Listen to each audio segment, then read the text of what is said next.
రాష్ట్ర ప్రభుత్వం ఏదైతే దేశంలో మేమే నంబర్ 1 అని చెప్తూ ఉన్నదో అది కాదు అని చెప్పి నిన్న కేంద్ర ప్రభుత్వం విడుదల చేసినటువంటి ఒక నివేదిక ద్వారా కూడా మనకు అర్థమవుతోంది.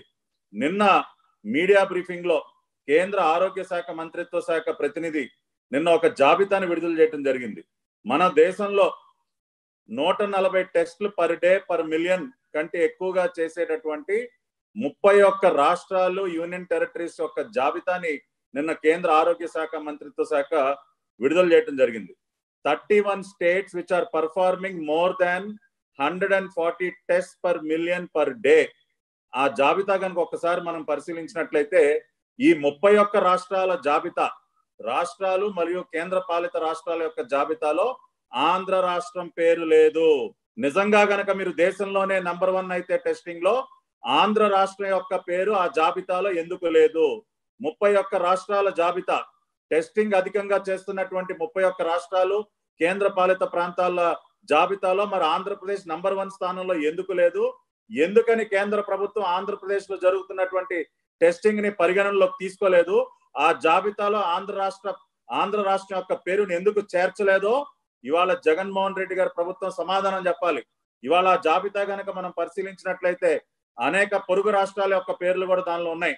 ఉదాహరణకి Karnataka 564 test per million per day చేస్తా ఉన్నట్టు, Tamil Nadu 906 test per million per day, Maharashtra 406 test per million per day, Delhi 1041 test per million per day, Kerala 212 test per million per day. అంటే ప్రతిరోజు ప్రతి లక్షకి 140 టెస్టుల కంటే ఎక్కువగా చేస్తున్నటువంటి రాష్ట్రాల జాబితా అది. దానిలో అనేక ఇతర రాష్ట్రాలు మహారాష్ట్ర, కర్ణాటక, తమిళనాడు, ఢిల్లీ, కేరళ, ఛత్తీస్గఢ్, రాజస్థాన్ ఇట్లా దాదాపు 31 రాష్ట్రాలు కేంద్ర పాలిత ప్రాంతాల యొక్క పేర్లుంటే ఆంధ్రప్రదేశ్ రాష్ట్రం పేరు ఎందుకు లేకుండా పోయిందో ఇవాళ జగన్మోహన్ రెడ్డి గారి ప్రభుత్వం, ముఖ్యంగా జవహర్ రెడ్డి గారు ఆరోగ్య శాఖ ముఖ్య కార్యదర్శి గారు, ఆరోగ్య శాఖ మంత్రి ఆళ్ల నాని గారు ఇవాళ రాష్ట్ర ప్రజలకు సమాధానం చెప్పాలి. అంటే ఇన్ని రోజులు మీరు ఎవరిని మోసం చేస్తా ఉన్నారు? ఇది మొదటిసారి కాదు జరిగింది.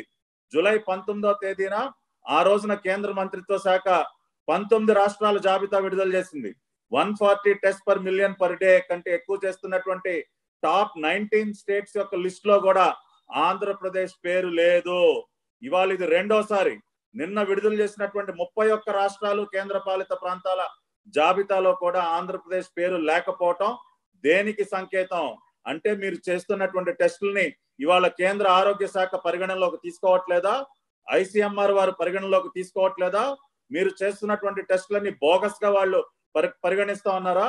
ఎందుకని ఆంధ్రప్రదేశ్ పేరు లేకుండా పోయిందో జాబితాలో సమాధానం చెప్పాలి అని మేము డిమాండ్ చేస్తా ఉన్నాం. అదే విధంగా వీళ్ళు ఈ రోజున ల్యాబొరేటరీల సంఖ్య కనుక మనకు ఒక పక్కన చూసినట్లయితే ఈ రోజుకి మన దేశవ్యాప్తంగా RT-PCR టెస్టులు చేసేటటువంటి ల్యాబొరేటరీలు 682 ల్యాబొరేటరీలు ఉంటే ఇవాళ మన రాష్ట్రంలో ఉన్నది కేవలం 21 మాత్రమే.